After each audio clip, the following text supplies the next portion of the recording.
ನಮಸ್ಕಾರ.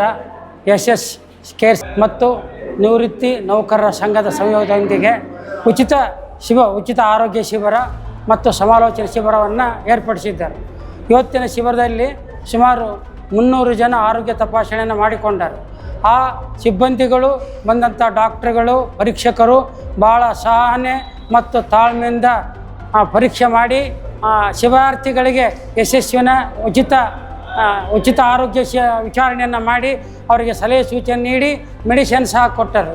ಈ ಒಂದು ಏನು SSK ಸಾಮಾಜಿಕ ಕಾರ್ಯಗಳಲ್ಲಿ ಭಾಗವಹಿಸಿರ್ತಕ್ಕಂಥದ್ದು ಶ್ಲಾಘನೀಯ.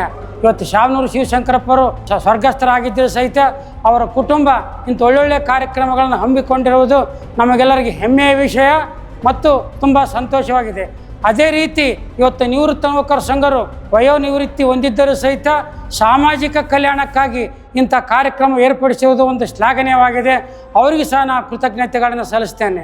ಅಲ್ಲದೆ ಬಂದಂಥ ಉಚಿತ ಶಿಬಿರಾರ್ಥಿಗಳು ಸಹ ಸಹನೆ ಶಾಂತಿಯಿಂದ ವರ್ತಿಸಿ ಈ ಒಂದು ಶಿಬಿರಕ್ಕೆ ಯಶಸ್ವಿಗೊಳಿಸಿದ್ದಾರೆ. ಅದಕ್ಕಾಗಿ ನಾನು ಪ್ರತಿಯೊಬ್ಬ ವೈದ್ಯರಿಗೂ, ತಪಾಸಣಾಧಿಕಾರಿಗಳಿಗೂ, ಪರೀಕ್ಷಾರ್ಥಿಗಳಿಗೂ ನಾನು ಸಂಘದ ಪರವಾಗಿ ಕೃತಜ್ಞತೆಗಳನ್ನು ಸಲ್ಲಿಸ್ತೇನೆ. ಮಲ್ಲಿಕಾರ್ಜುನ ಅವರು ಹಾಗೂ ಲೋಕಸಭಾ ಕ್ಷೇತ್ರದ ಸಂಸದರಾದಂಥ ಪ್ರಭಾ ಮಲ್ಲಿಕಾರ್ಜುನ ಅವರಿಗೂ ಹೃತ್ಪೂರ್ವಕವಾದ ಕೃತಜ್ಞತೆಗಳನ್ನು ಸಲ್ಲಿಸ್ತೇನೆ. ಇದೇ ರೀತಿ ಸಮಾಜ ಕಳಕಳಿ ಮುಂದುವರಿಲಿ ಅಂತ ಹೇಳಿ ನಾನು ಅವರಿಗೆ ಮತ್ತೊಮ್ಮೆ ಹೃತ್ಪೂರ್ವಕವಾದ ಕೃತಜ್ಞತೆ ಸಲ್ಲಿಸಿ ನನ್ನ 4 ಮಾತುಗಳನ್ನು ಮುಗಿಸ್ತೇನೆ. ವಂದನೆಗಳು ಸರ್, ಧನ್ಯವಾದಗಳು.